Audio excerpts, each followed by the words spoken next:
लगा दी। पहले हम समझे कोई असामाजिक तत्व हमें मारना चाहते हैं, तो वो बोलिए कि घबराइए मत, हम दिल्ली पुलिस से हैं।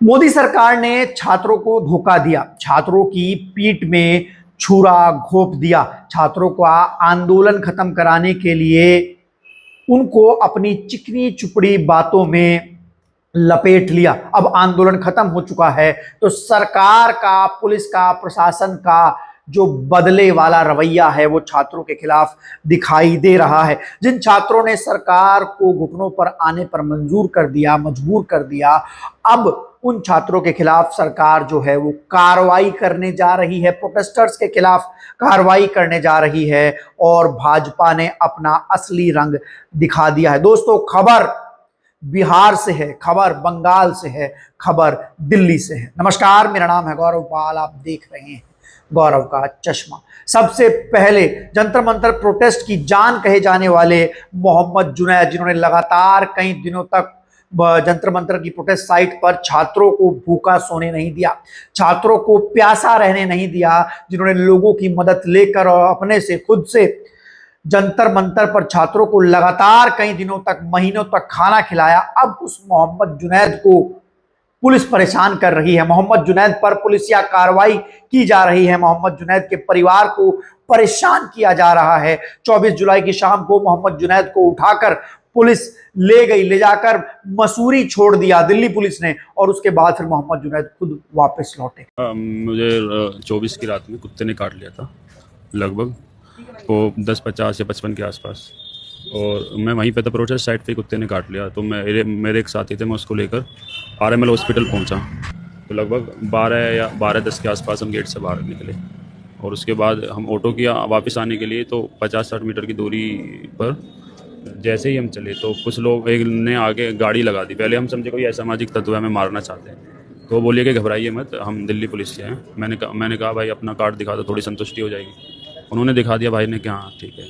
उन्होंने हमें मारा पीटा कुछ नहीं, सिर्फ आंखों से पट्टी बांध दी और नीचे की तरफ हमें कर दिया, और कहीं पता नहीं कहाँ कौन से स्थान पर हमें ले गए। पूरी रात हमें वहाँ पर रखा गया कि हम सिर्फ 10 मिनट में छोड़ देंगे, हमारे कोई अफसर आएंगे और उनको संतोषजनक अगर उत्तर आप दे देते हैं तो आपको छोड़ देंगे, वरना तो फिर देखते हैं आगे क्या होता है। वहीं हम पूरी रात रहे, अफसर नहीं आए रात भर। उसके बाद सुबह को 10-11 साढ़े 11 के आसपास उनके साहब आए, उन्होंने हमसे बातचीत की, बहुत सारे सवाल किए कि फंडिंग कहाँ से आती है और क्या काम करते हो, क्यों इतना खाना कैसे बांट रहे हो। हमने कहा सब मिलजुल कर करते हैं, कोई स्विगी से, जोमेटो से ये सब ऑर्डर करता है, कोई 10-20-50 पैकेट लोग खाना लाता है, कोई पानी लाता है, इस तरह से मिलजुल कर। हम तो सिर्फ मैनेज कर रहे हैं, हम अपने, तो हम तो कुछ नहीं कर रहे। अन्नू के अच्छा, फिर वो हमारे उत्तरों से संतुष्ट हो गए, तो उन्होंने बोला कि इनको छोड़ दो। तो हमें गाड़ी में बिठाया, 5-6 घंटे तक हम गाड़ी में चलते रहे।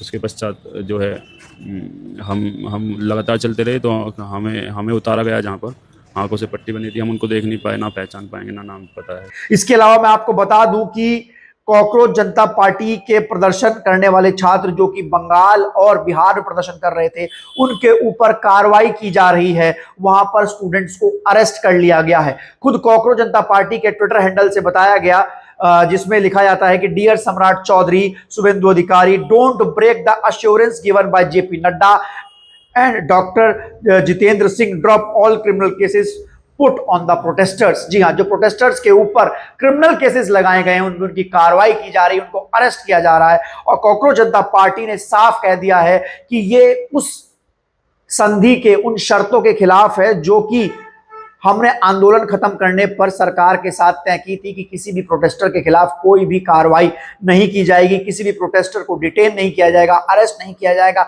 मुकदमा नहीं किया जाएगा। लेकिन बिहार में और बंगाल में ऐसा किया जा रहा है। आप ऐसा करके बिल्कुल गलत कर रहे हैं। जी, आप एक तरफ जहां पे हम धर्मेंद्र प्रधान के इस्तीफे का जश्न मना रहे हैं, वहीं दूसरी तरफ देश भर में जो लोग पेपर लीक के खिलाफ आंदोलनों में शामिल रहे, उनका विचहंत चल रहा है।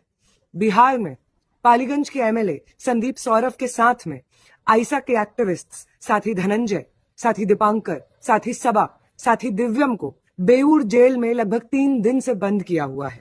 उनके ऊपर 9 से ज्यादा मुकदमे किए हुए हैं, जिसमें अटेम्प्ट टू मर्डर का केस शामिल है। एक दिन के प्रदर्शन के बेसिस पे ये सब फर्जी केसेस लगाए जा रहे हैं। बिहार भर के अलग अलग जेलों में 100 से ज्यादा प्रोटेस्टर्स अभी भी बंद होने की खबर आ रही। दूसरी खबरें बंगाल से आ रही हैं, जहां पे लगभग 14 स्टूडेंट्स को पेपर लीक के खिलाफ प्रोटेस्ट करने के लिए जेलों में बंद किया हुआ है। इन प्रोटेस्टर्स में मैक्सिमम लोग मुस्लिम स्टूडेंट्स हैं। शुभेंदु अधिकारी, बंगाल के चीफ मिनिस्टर ने ये बात डिक्लेयर की है कि अब 70 और लोगों पे इस तरीके के मुकदमे होंगे। ये तमाम अरेस्ट्स, ये तमाम कार्रवाइयां प्रोटेस्टर्स से किए हुए सरकार के वादे का उल्लंघन है। वो वादा कि किसी प्रोटेस्टर के खिलाफ कोई भी कार्रवाई नहीं होगी, वो वादा कि धर्मेंद्र प्रधान इस्तीफा देंगे और उनके इस्तीफे की मांग उठाने वाले छात्रों का प्रदर्शन जायज था, ये इन तमाम चीजों का उल्लंघन है। मैं कल पटना आ रही हूं उन स्टूडेंट से मिलने जिन्हें जबरन बेऊर जेल में बंद किया हुआ है, उन प्रदर्शनकारियों से मिलने जिनके ऊपर पुलिस ने लाठियां बरसाई और अपने तमाम वादों पे आज भाजपा की सरकार मुकर रही है। आप सबसे अपील करेंगे कि कल अगर आप पटना में हैं तो कल आप पहुंचिए और मैं आपसे पटना में मिलूंगी। पूरे देश की पुलिस से आग्रह है कि 25 जुलाई के दिल्ली समझौते का पालन करना चाहिए। सभी छात्रों के खिलाफ कोई एक्शन नहीं होना चाहिए। कॉकरोच जनता पार्टी का एक और ट्वीट जिसमें वो कह रहे हैं कि 25 जुलाई का जो समझौता था उसका पालन किया जाए, छात्रों के ऊपर कोई भी कार्रवाई पुलिस ना करे। बिहार में साफ तौर पर देखा गया कि 25 तारीख को AK-47 की गोलियां भी चलाई गई हैं छात्रों पर।